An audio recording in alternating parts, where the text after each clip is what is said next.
ನಮಸ್ಕಾರ ಎಲ್ಲರಿಗೂ. ನಾನು ನಿಮ್ಮ ಕಿಡ್ನಿ ಡಾಕ್ಟರ್ ಸಿದ್ದರಾಮ್ ಕಮತೆ, ಹುಬ್ಬಳ್ಳಿಯಿಂದ.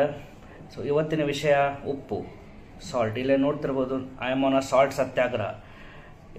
ಗಾಂಧೀಜಿಯವರು 1930ರಲ್ಲಿ ದಂಡಿ ಯಾತ್ರೆಯಲ್ಲಿ ಮಾಡಿದ ಸಾಲ್ಟ್ ಟ್ಯಾಕ್ಸ್ ಬಗ್ಗೆ ನಾವು ಮಾತಾಡ್ತಾ ಇಲ್ಲ. ಇದು ಡಿಫ್ರೆಂಟ್. ಸಾಲ್ಟ್ ಸತ್ಯಾಗ್ರಹ ಅಂದರೆ ಉಪ್ಪು ಮತ್ತು ಅದರಿಂದ ಆಗುವ ದೇಹದ ಮೇಲೆ ಆಗುವ ಪರಿಣಾಮ ಮತ್ತು ಕಿಡ್ನಿ ಮೇಲೆ ಆಗುವ ಪರಿಣಾಮ ಬಗ್ಗೆ ಮಾತಾಡ್ತಾ ಇದ್ದೀನಿ. ಸೊ ನಾರ್ಮಲಿ ಎಷ್ಟು ಸಾಲ್ಟ್ ತಿನ್ಬೇಕು ನಾವು? 5 to 6 grams ಪರ್ ಡೇ, ಅಂದರೆ at least 1 teaspoon of salt per day ಅಷ್ಟೇ ತಿನ್ನಬೇಕು. ಈ ಸಾಲ್ಟ್ ಹೆಚ್ಚಿಗೆ ತಿಂದರೆ ಏನಾಗುತ್ತೆ? ಹೆಚ್ಚಿಗೆ ತಿಂದರೆ ಡೈರೆಕ್ಟ್ ಬ್ಲಡ್ ಪ್ರೆಷರ್ ಜಾಸ್ತಿ ಆಗುತ್ತೆ, ಆಮೇಲೆ ಕಿಡ್ನಿ ಫೇಲ್ಯೂರ್ ಆಗಿ ಡಯಾಲಿಸಿಸ್ ಹೋಗೋ ಚಾನ್ಸಸ್ ಇರುತ್ತೆ. ಸೊ ಇವು ಹೆಂಗೆ ರೆಡ್ಯೂಸ್ ಮಾಡ್ಕೋಬೋದು ಸಾಲ್ಟ್ ಇಂಟೇಕ್ನ? ಮನೆಯಲ್ಲಿ ಮಾಡಿದ್ದ ಅಡುಗೆ ಅಂದರೆ ಫ್ರೆಶ್ಲಿ ಪ್ರಿಪೇರ್ಡ್ ಹೋಮ್ ಫುಡ್ ತಿನ್ನಬೇಕು. ಆಮೇಲೆ outside food, junk foods, bakery items ಅವನ್ನೆಲ್ಲ ಅವಾಯ್ಡ್ ಮಾಡಬೇಕು. ಆಮೇಲೆ